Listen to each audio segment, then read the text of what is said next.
சென்னையில் பெண் காவலர்களுக்கு பாலியல் தொந்தரவு அளித்த இணை ஆணையரான ஐபிஎஸ் அதிகாரி மகேஷ்குமார் பணியிடை நீக்கம் செய்யப்பட்டுள்ளார்.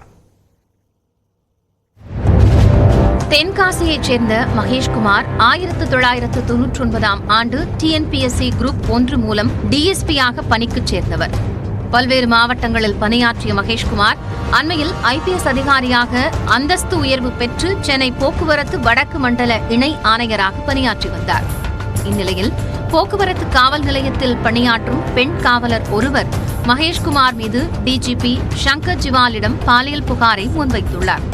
அதில் கடந்த ஒரு வாரமாக மகேஷ்குமார் செல்போனிலும் நேரிலும் தொடர்ந்து பாலியல் தொல்லை கொடுத்ததாக குறிப்பிட்டுள்ளார்.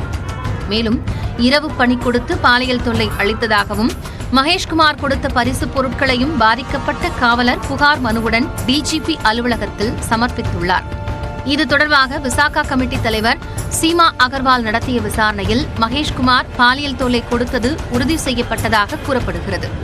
அதன் அடிப்படையில் முதற்கட்டமாக காவல் இணை ஆணையர் மகேஷ்குமாரை பணியிடை நீக்கம் செய்து உள்துறை செயலாளர் உத்தரவிட்டுள்ளார்.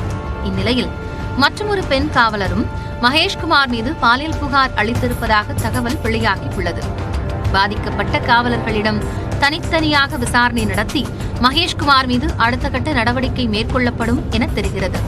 இதனிடையே மகேஷ்குமாருக்கு உடந்தையாக இருந்ததாக போக்குவரத்து காவல் ஆய்வாளர் சக்திவேல் மீதும் புகார்கள் எழுந்துள்ளது.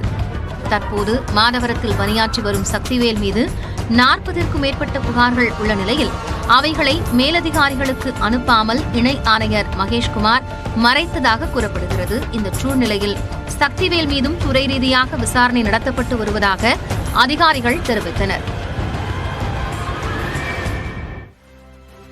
போக்குவரத்து காவல் ஆய்வாளர் சக்திவேல் காத்திருப்போர் பட்டியலுக்கு மாற்றப்பட்டுள்ளார். பாலியல் புகாரில் சிக்கி சஸ்பெண்டான காவல் இணை ஆணையர் மகேஷ்குமாருக்கு உதவிய புகாரில் சென்னை காவல் ஆணையர் அருண் நடவடிக்கை மேற்கொண்டுள்ளார்.